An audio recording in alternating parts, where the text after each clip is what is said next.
Hello guys, welcome back to my YouTube channel. My name is Victoria Ajayi Bembe. If this is your first time here, welcome. Thank you so much for joining us. If you're returning subscribers, thank you so much for joining me. I am so grateful for everyone who has subscribed. Last week we hit over 200 subscribers and that is amazing, guys. Thank you. I am so grateful. If you're yet to subscribe, please make sure that you do so before the end of this video. In short, do it now. Just click on the red button down there and please subscribe to this channel. Okay, today we'll be talking about expectations and disappointments and how to manage your expectations. So if this is something you find interesting, please make sure you keep on watching. Thank you.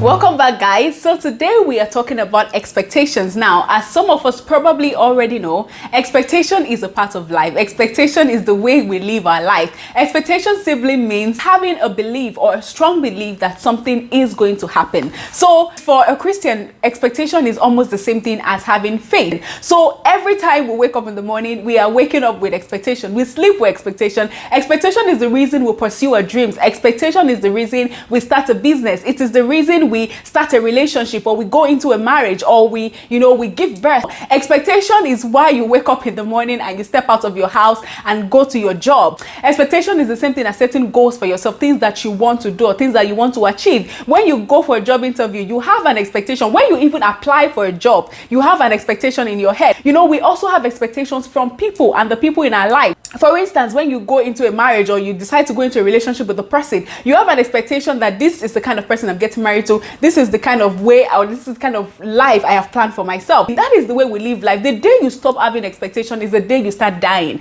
because that's the day you stop believing. That's the day you stop having faith. That's the day you don't feel like waking up in the morning. When you have no motivation in life, you have to have something that is driving you in life. You have to have a reason to wake up in the morning. You have to have a reason to want to pursue your dreams. You get? So even when you're about to start a business and you draw up a business plan, what you are doing is putting a bunch of expectation in paper, just saying that, okay, these are the things that I want to happen. If I do this certain way at this certain time and I collaborate with this certain kind of people, this is the outcome that is supposed to come forth. But most of the times our expectation is not often the reality. There are times we set goals, there are times we make plans and we say, okay, this is the way I want my life to go. At this certain age, I want to get married, I want to have a career, I want to give birth and everything, and it works out particularly the way you want it. But most often in life, like most times in life, your expectations is not going to be your reality. It will not happen the way you want it, and that is where disappointment comes in. So just as expectation is a part of life, it's a reality in life, so is disappointment, because you don't have control on external forces. So if I make a plan that this is what I want to do in my life, I want to get married, I want to give birth, and then you get to the marriage and children don't come, or you have a plan, or this is the kind of husband I want to marry, and then you get into the marriage and you'll be wondering, who is this man I got married to? Life happens, life gets in the way. This is where I want to be in my career. When I'm 23, I want to have, started working in the bank or working somewhere else, and then Nigeria happened, government happened, recession happened. I'm starting a business, and this is where this business is going to be. After I collaborate with this and this and that, I should be making this amount of returns, in this business, and then coronavirus happens. One thing we need to know, we need to put at the back of our mind is that expectation is a risk. Life itself is a risk. We live life in risk every day. Like, you don't know what will happen, you don't know the outcome of what will happen, but you trust and you believe that this is what will happen. This person is going to do what I ask him to do. Even as a parent, you have expectations on your children that I'm going out, this is what I want you to do, and I expect that when I come back you have done all of these things. I expect that after I've sent you to school, after I've trained you and everything, you get to this part in your life and you are independent and you are able to take care of yourself and take care of me in the future. But everything doesn't always happen the way we want. Like I said, disappointment is a part of life. So when you get to 23 and you are not married, what happens? When you now get to 25 or 30 and you have not started that business, what happens? Because like I said, life is going to happen. Things are not always going to work out the way that we want it to be. You may already have planned that, okay, at this age I'll get married, at this age I'll start having children, and of course you get married at that age, but then children are delayed. So what happens at that time? Do you give up in life? Do you decide, okay, and I feel like in the part of the world where I come from, in Nigeria for instance, I feel like every youth, we have been in that place where you've gone to school, you've obeyed your parents, you've followed unreasonable demands from lecturers, and you've bought handouts with all your money, you've attended classes in the middle of the night, you have given everything, you have sacrificed everything, and you still manage as as almost impossible as it seems to come out to the first class, and now you come out to the job market and there is no job. It's like every other person has failed you, but you have done everything you're supposed to do, but everything is not working out. And then what happens? Most of us, we quit, we stop trying, we stop applying, because I've applied for jobs, I've run around and there is nothing. So we stop. What we start doing, we start cutting corners. They just caught some Nigerian guys who were trying to, embezzle money from the United States. Like, so many things happening, because why? We get to that point where we give up, where we stop expecting, where we stop setting goals for ourselves. I have been there, where you come out from school, you've done everything right, and you expect that life should just work out because you have done everything that is required of you, but it doesn't always work out that way. Sometimes you will have expectations, this uncle, this auntie is going to help me when I get to this point, and what happened? Life happens, the person dies. I'm a full housewife, my husband is the one who brings in the money, and then what happened? The husband dies, something happened, he lost his job, and everything just, turned upside down. Life always happens, and that's why every good business person or every good business person will tell you in their business plan, they always make room or a page for contingencies, whereby if things don't work out, if something like coronavirus happens, that's why if you look around the world, the businesses that are thriving now, they are, apart from the commodity businesses that we have to purchase because most of us are staying home, for every other company that are thriving right now, there are companies who have thought about the future, who have thought about, if things go wrong, if we don't make business, if we don't make money in 2, 3, 4 months, do we have a reserve where we can, whereby our company can keep moving forward? And that is the way we are supposed to approach life. So we'll be talking about how do we face disappointment when it happens? How do we manage our expectations such that when we get disappointed, we don't stay there, we don't start cutting corners, we don't start looking for a cheap way out. Now, the first way to deal with disappointment is to learn to see it as one of the bumps on the way. Now, I know that sounds easier than the reality, but I think that is where we need to start from, because trust me, disappointment is not always a bad thing. Sometimes God uses disappointment in our lives to push us to our next level, to bring out some hidden potentials in us that we did not even know exist. So not every disappointment is there to ruin us, because not every opportunity is yours. Not every opportunity that you see, that you pursue, that you are going to get. It is not every job out there that it's yours. It's made me remember this particular, what is a video if I don't give you an example? Okay, there was this particular interview I went for. Wait, we were almost 20 of us that actually applied for that job. And usually when I go for interviews like that and I get to the site and I see there are a lot of people, I just leave. But for a particular reason, I just felt like I can do this. So we went to the interview, we passed, we did the first round, which was a test, and I passed. And at that round, I think about 5 people were already sent home, and then we did the second round, which was a face-to-face interview with some of the management teams or the communication team, and I passed again. And at this point, they had let almost 10 people go, so we're just like 5 of us, and I was the only girl there, there were just other 4 guys. So the last stage was to wait for the manager, and this was a TV company, and a multimedia company, and I really, that has been my dream, to work in the TV industry. So I felt like maybe this was God, this was God actually telling me that, hey, this is it. So as everything was going, it was going quite well for me. I was the only girl that was left and everything, until the big boss came and we all needed to meet him. That was the final stage of the interview, to meet with the MD himself. And as at that time, I think about 2 of the guys, that were there had already gone to see him, and they were asked to leave because they did not pass. So it was just left with just 3 of us. So, and me and the other 2 guys. And, it was my turn. I was the third person. So I went in, and everything was going well until they asked me one question. And the problem was that I knew the answer to that question. It was the simplest question ever, simplest question ever. And I knew the answer, but I don't know why. At that particular moment, the answer just left my head. And I was like, God, I was upset because I know the answer to the question, but it wasn't just coming. And they were like, oh, if you don't know the answer to this simple question, then blah, blah, blah, blah, blah, blah, blah. And I was like, oh, you're going to not let me pass because I didn't get this one particular question, but it was the most basic question. So after all of that, I told them thank you. And the funniest thing, immediately I stepped out of the office, the answer to the question came to my head. I was like, God, my village people followed me here. If you are not Nigerian, village people are village people, witches and wizards. That's like a slang in Nigeria. I'm like, oh my God, they followed me here. Now, this was one of the most annoying interviews I've ever been to. I felt so bad. I felt down. I was so upset with myself for not remembering. I was so pissed. I felt like I had missed an opportunity of a lifetime, and I mean, it didn't take after 2 or 3 months that I got to this job that I am right now in the United States, and everything just worked out according to God's plan. So my point is that not every disappointment in your life makes you no disappointment in your life makes you a failure, but it is not every opportunity that comes your way that is yours. It might look great, it might look like this is your dream and everything, and God might just say that, okay, this is not it, this is not what I want for you at your path. So always try to approach it as a bump on the way. It is normal you're going to feel downcasted, it is normal you're going to feel bad, but we don't allow that make you give up. You get, always see it as just one of those things. Okay, all right, the next point is learn how to balance your expectation and reality.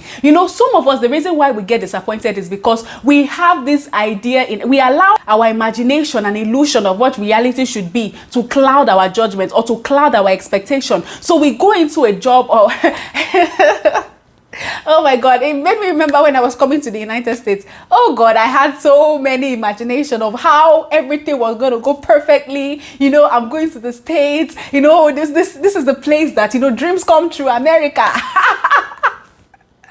Oh my God, I had all these expectations in my head that everything is going to work out, and I had so many things planned until I came to the country. From the moment I stepped out of the aeroplane, it was from one disappointment to the other. Now I had an illusion of how everything is going to go perfectly, like I'll be walking on gold. This is America, I'm coming to, and everything, only to get here. And trust me, the first few months were just full of, from one disappointment to the other. When you have this picture you've created in your head, and then you get there, be like, am I in where am I? Am I in Oshodi? Am I in Nigeria? What is happening? Because I had that illusion in my head, I refused to actually go to the or focus on what is actually the reality. What have people who have come before me, what have they passed, what have they faced, and what should I be expecting? So it was a bit of a disappointment for me, but that was not because life made everything difficult for me. No, it was actually because I allowed my illusion or my perception or what I've seen in the media to cloud my judgment and to cloud my expectations. So when I got here, of course, the high expectation I had about the country, and what I got were just two totally different things. Okay, so always make sure that when even it happens, even when we are having expectation from people, from your husband, from your spouse, from your children, sometimes we have this illusion in our head. We feel like those people, they are not humans. Some of us, we get married and we go into it thinking that everything will be rosy and sweet all the time. And then you get there and you meet challenges, you meet difficulties, and you feel disappointed. Why? Because what you actually had in expectation and the reality is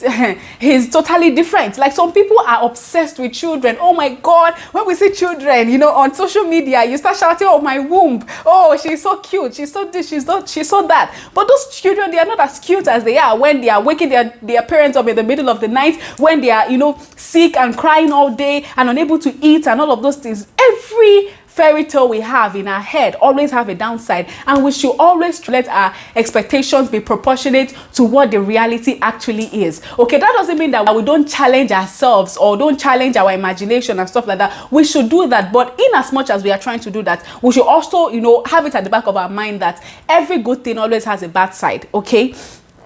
And I think the next point is to also change your orientation, change your perception of how you see disappointment. No matter how bad you've got it, it could have been worse. No matter how bad you think life could have been, it could have been worse. You are going to work, you are dressed in your fine, for instance, you are going to work, you are dressed, everything, and this car came and splashed, water on you and ruined everything. Now you are late for work. Now everything is, going bad and everything, and you feel like, oh my God, your day is ruined and everything. But somehow that car did not hit you. That car could have actually swerved and hit you, and you could have died. There's always, no matter how bad you get, as far as you still have breath in your lungs, as far as you are still living, no matter how hard life is, it is harder for some people. It is much more harder for some people. In this time that we are in the coronavirus going on and everything happening, you might feel like, life is not the way it's supposed to be. You don't have, you only eat 2 times a day. There are people who don't even have one to eat. There are people, they cut your salary. There are people who they were laid off from jobs. No matter how bad it is, trust me, it could have been worse. So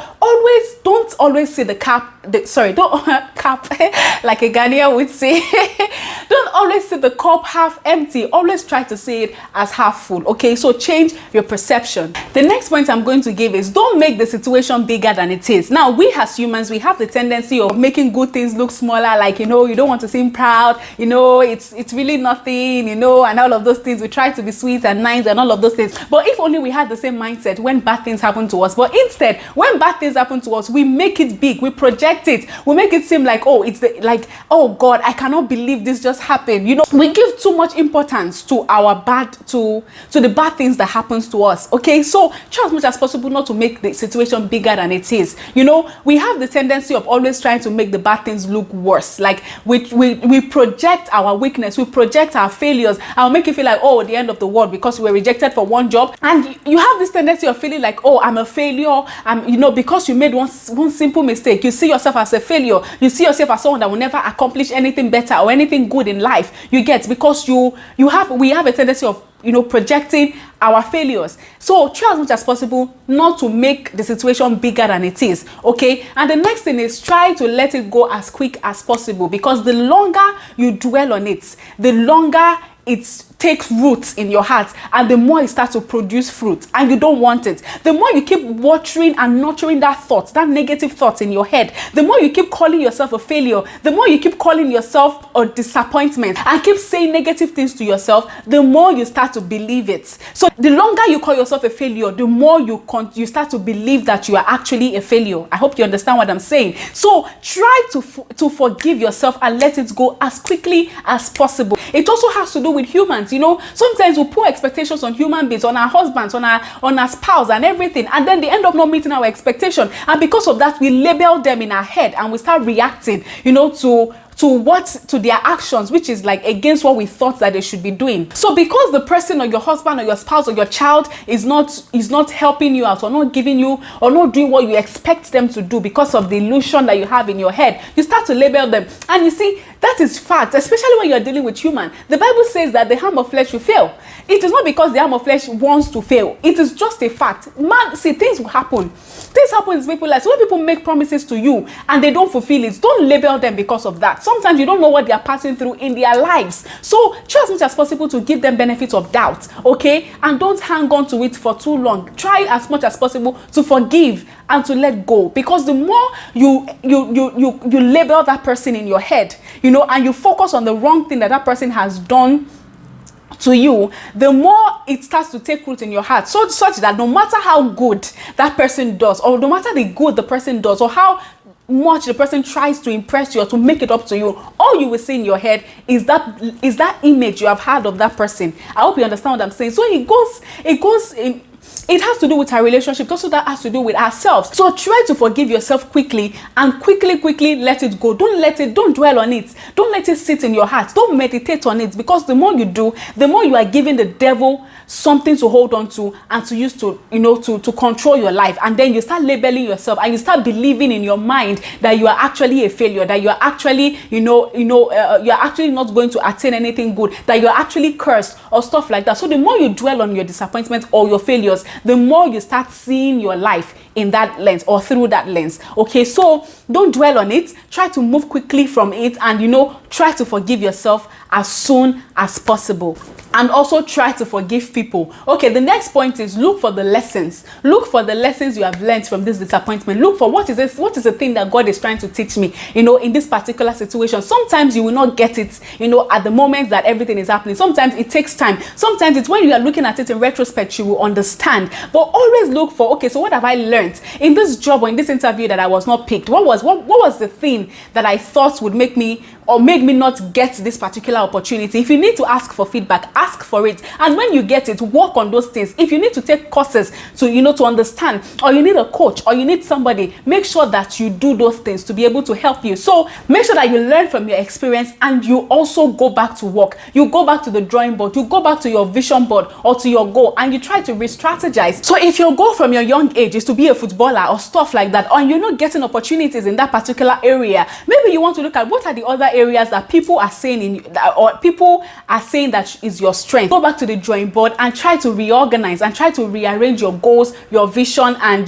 try to improve yourself. You get? So I hope that this point has been helpful. If there are any other ways to deal with disappointment that you'd like to share, please make sure you put them in the comment section below. Thank you so much for joining me, and please do make sure you like, you subscribe, and you leave a comment. And please help me to share this video. I mean, if you have somebody that this would help or this might help, please make sure that you share this video with them. Okay, thank you guys so very much again. My name is Victoria Ajayi Bembe, and I will see you in the next video. Bye bye.